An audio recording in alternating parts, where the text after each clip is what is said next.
importante na vida da gente. E dificilmente nós vamos ter alguém que não tenha passado por alguma dor, que tenha algo que não tenha que trabalhar o perdão.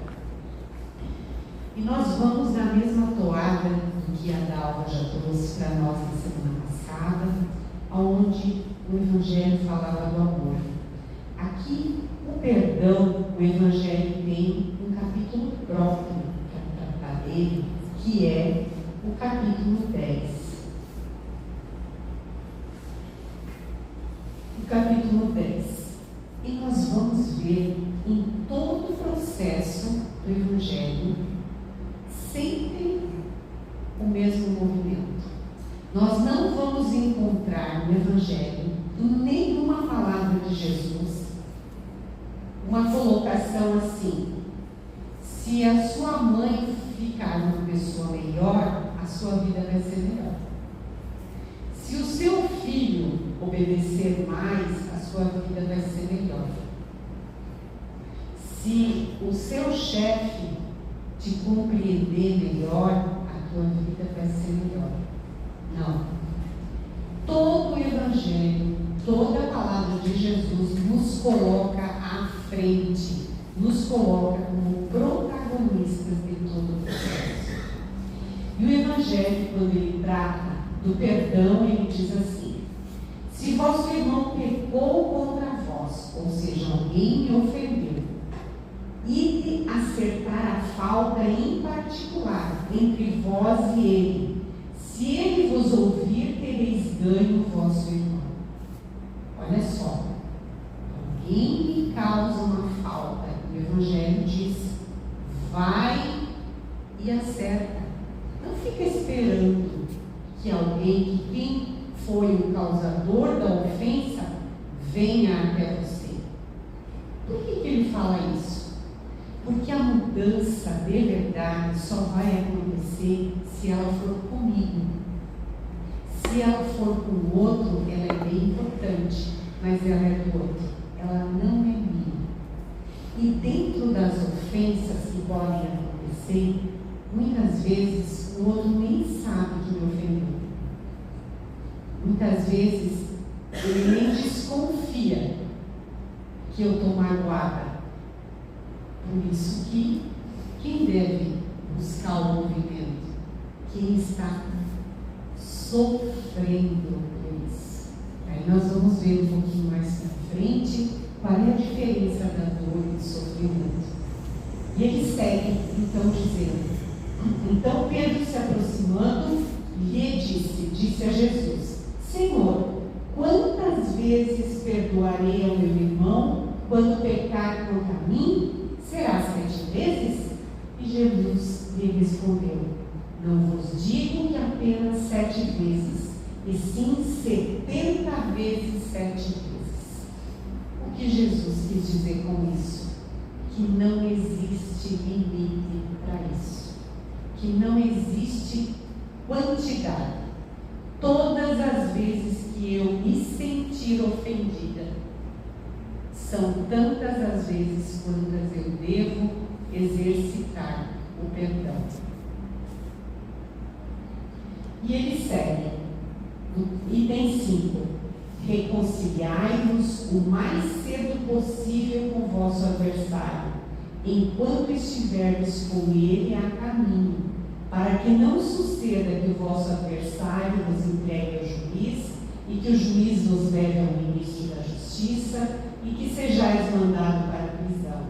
Eu vos digo em verdade que não saireis de lá, enquanto não houverdes pago até o último centavo. Mateus capítulo 5, versículos 25 a 26. Novamente aqui, Jesus ressalta a necessidade do acerto, do movimento nosso, enquanto nós estamos na caminhada com quem está conosco. O que é importante a gente ter claro? Que nós não estamos na família que estamos por acidente, que nós não convivemos com as pessoas que convivem conosco por acidente. que ninguém ali caiu porque a cegonha cansou e deixou cair o pacote. Não foi assim que aconteceu. Tudo tem um endereço certo e um tempo certo para acontecer os acertos daquilo que nós já vimos ao longo da caminhada. Então, a divindade nos coloca no mesmo ambiente para que nós aprendamos a conviver com o outro. Quem precisa aprender? Eu. Quem se ofende? Eu. Quem precisa modificar o sentimento? Eu. Não adianta o outro fazer um movimento se eu não faço o movimento em mim. Eu me lembro de uma história do livro Voltei, do irmão Jacó, onde ele era um palestrante de centro espírita, ele era alguém que tinha uma dedicação enorme para a vida dos outros.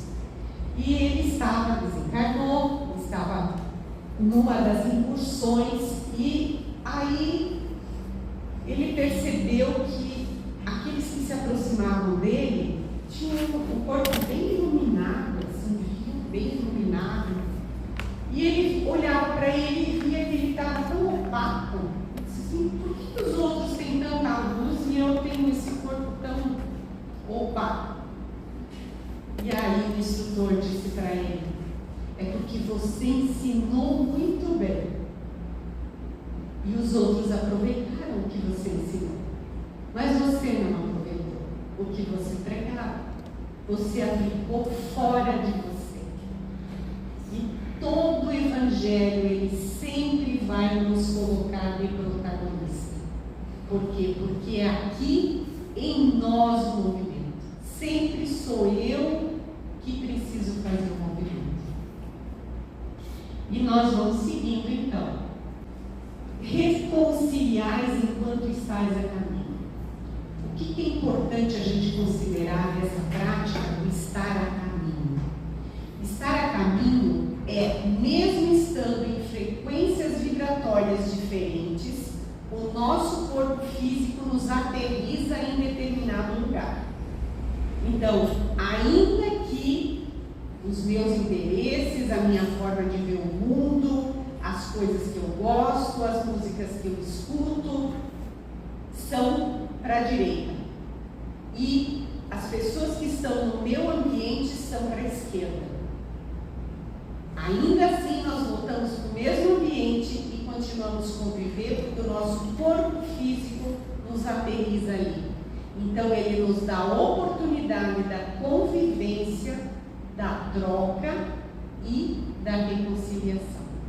Por isso que o Evangelho fala: reconciliai enquanto estáis a caminho, porque enquanto estamos aqui é mais fácil nos encontrarmos. E todo o processo, como ele segue no Evangelho, há na prática do perdão, assim como na do bem, geralmente além do efeito moral, que é essa sensação interna de satisfação, também um efeito material.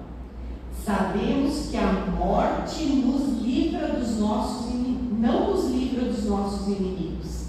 Em muitos casos, os espíritos desejosos de vingança no além-túmulo, movidos por seu ódio, perseguem aqueles com os quais conservaram seu rancor.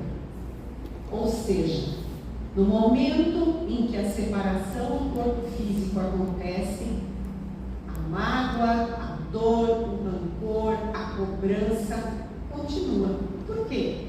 Porque nós somos exatamente as mesmas pessoas quando vamos desencarnar. Nós somos exatamente iguais, mantemos todos os mesmos sentimentos.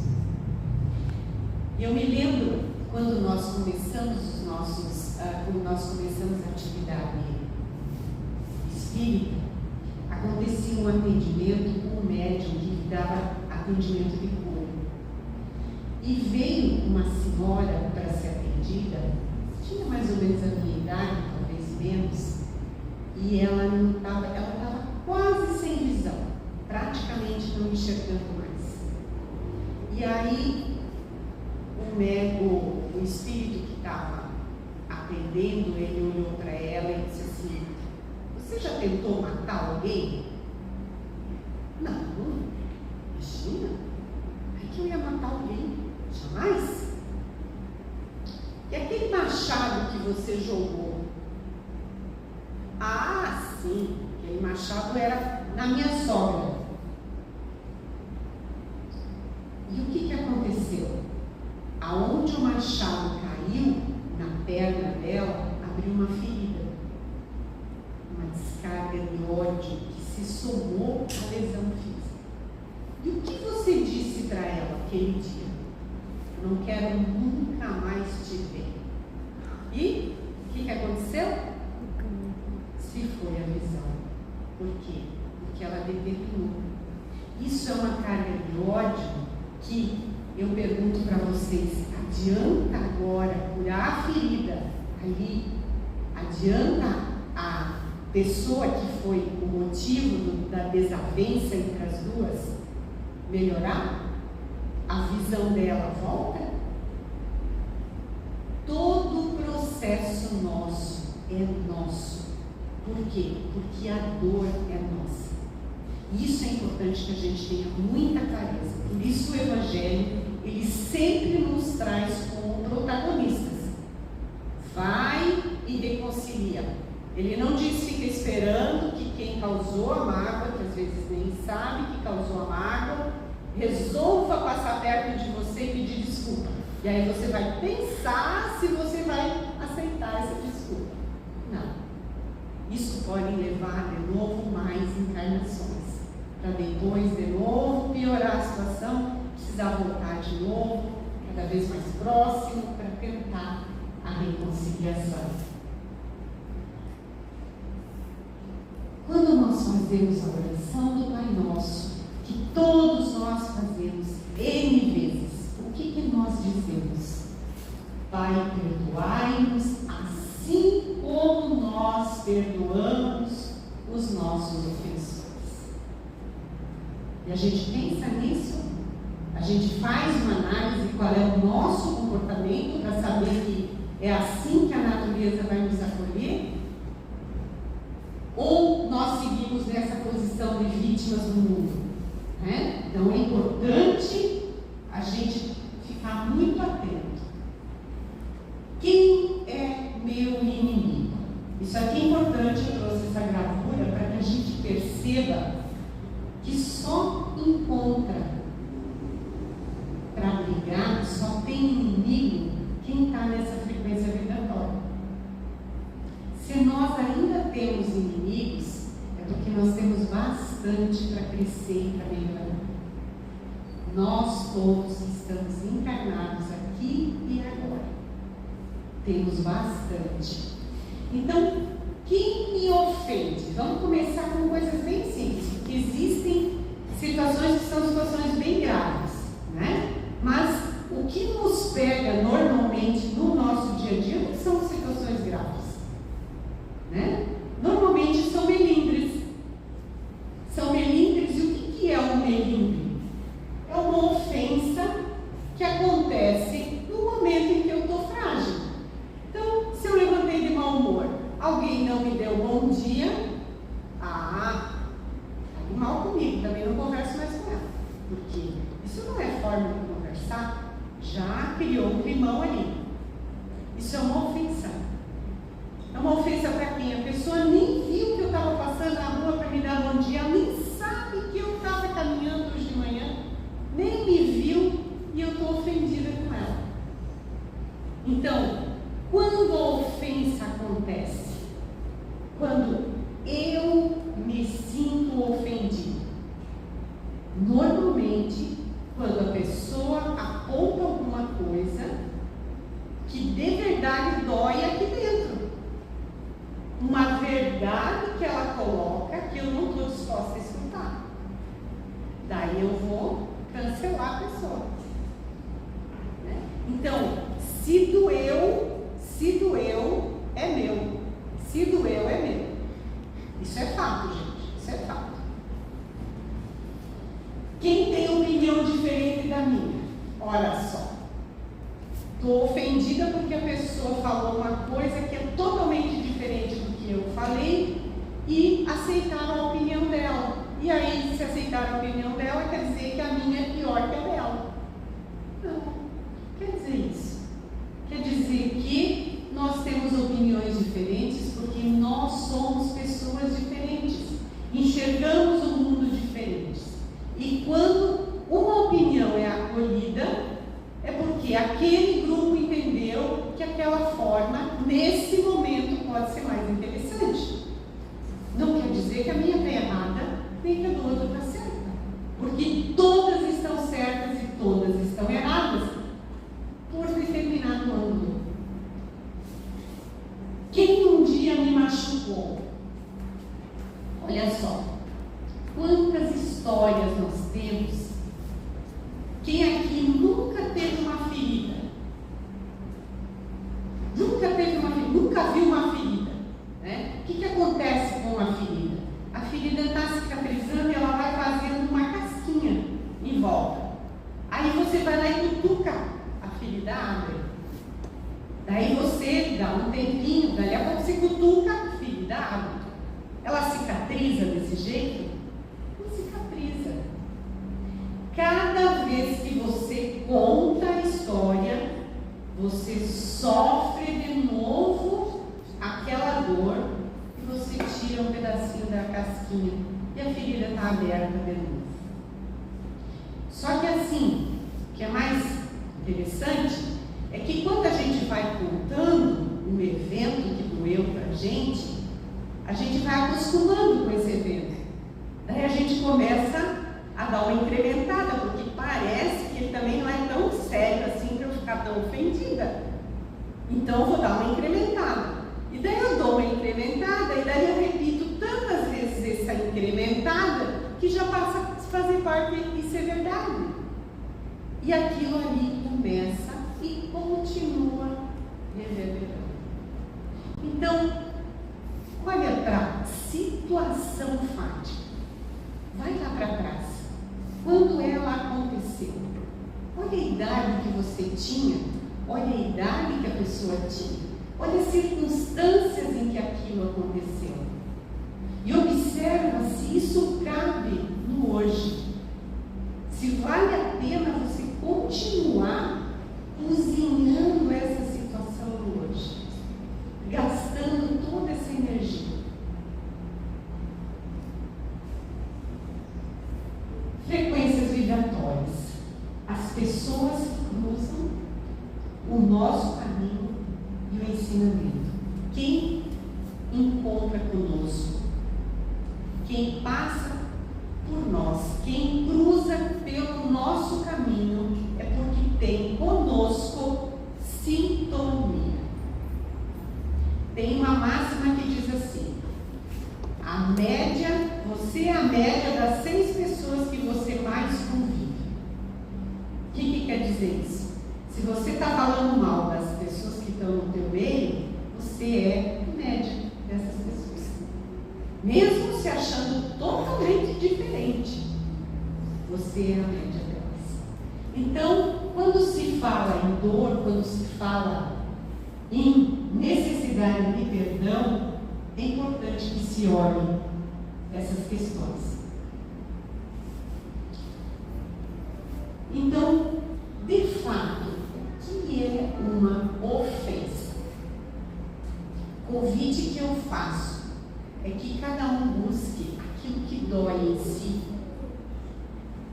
e olhe para essa situação se colocando no lugar da outra pessoa, aquela que foi a ofensora. Se você, no lugar dela, nas condições dela, no momento dela, naquelas circunstâncias, você pode afirmar 100% que você faria diferente. Se você não puder fazer isso, a única coisa que você pode dizer é: talvez no teu lugar eu também faria assim. Então, existe necessidade de perdão? Quantas vezes a gente escuta, e até escutei essa semana, alguém dizendo assim: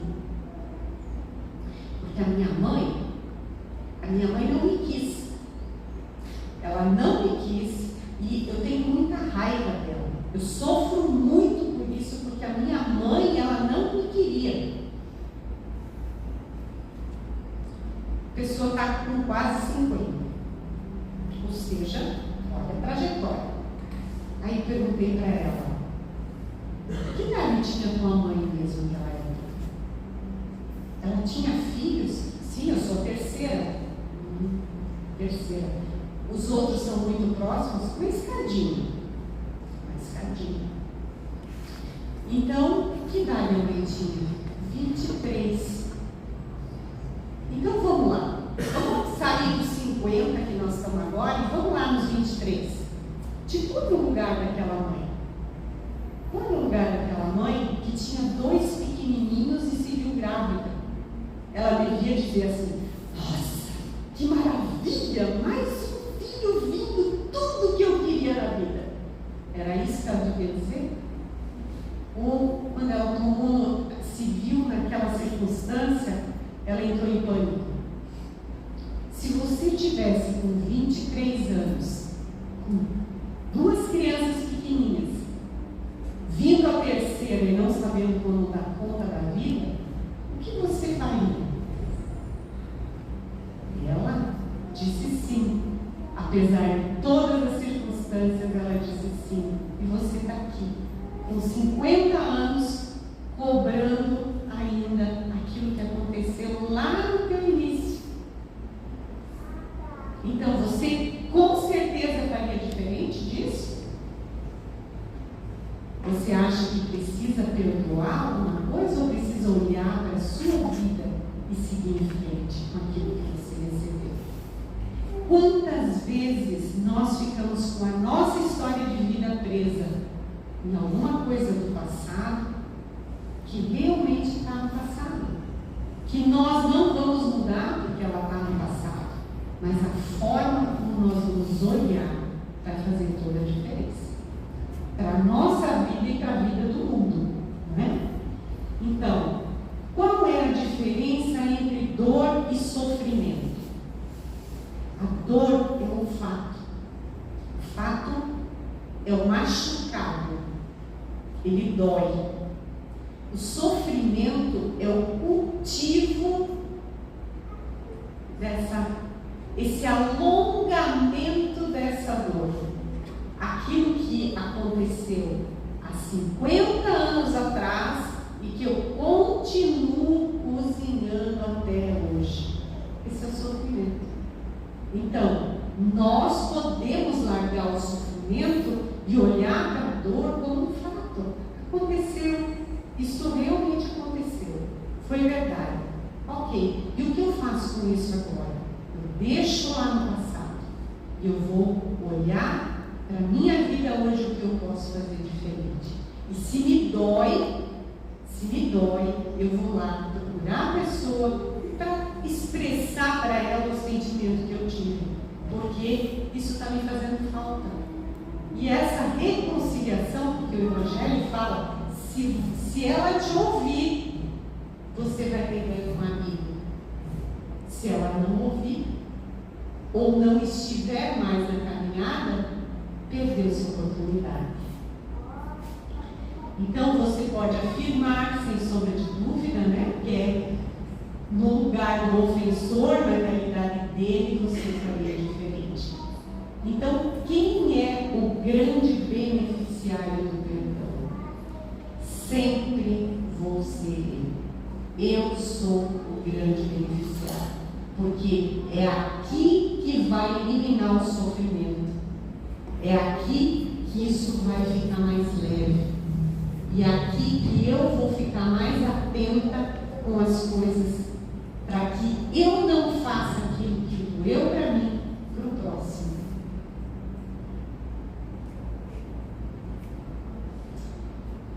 O Evangelho, ainda no capítulo 10, no item 6, diz: quando Jesus recomenda reconciliar-se o mais cedo possível com seus adversários, não é apenas com o objetivo de eliminar as discórdias durante a atual existência, mas para evitar que essas discórdias continuem.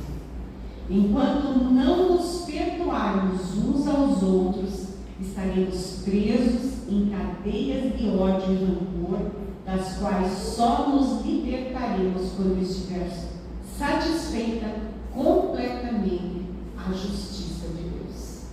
Qual é a justiça de Deus? A construção da mansuetude e da harmonia e do amor dentro de nós. Reconciliação, ou seja, é voltar a conciliar, em estar novamente juntos. E assim nós finalizamos. Não desperdice o seu tempo, e nem a energia com o que não vale a pena. Convite a que cada um olhe para si, olhe para aquelas coisas que têm gasto energia, que o que a gente chama, popularmente hoje se diz assim, é muito mimimi, né? Mas que sinaliza a nossa carência, que sinaliza a nossa vontade de estar juntos, e muitas vezes a gente não sabe nem como e utiliza a forma pior possível, que é trazendo coisas ruídas, falando mal de pessoas, né? Quando está em nós a possibilidade do acerto, da reconciliação e de ter uma vida muito mais leve. Tem pessoas que param de conversar em família anos e anos e de repente não tem mais a oportunidade da conversa. Passou. Aí a tentativa é buscar alguma psicografia no centro espírita para ter notícias. Então não vamos desperdiçar, porque sempre pode ser o último dia que nós temos para conversar com qualquer pessoa. Tanto porque nós podemos estar com a partida bem breve, como porque a pessoa também pode estar encerrando a caminhada. Não desperdicemos. Aproveitemos o nosso momento para ajustar e trabalhar em nós, para não acontecer conosco como aconteceu com o irmão Jacó. Estou tão opaco aqui, ensinei tanto, os outros aproveitaram e eu não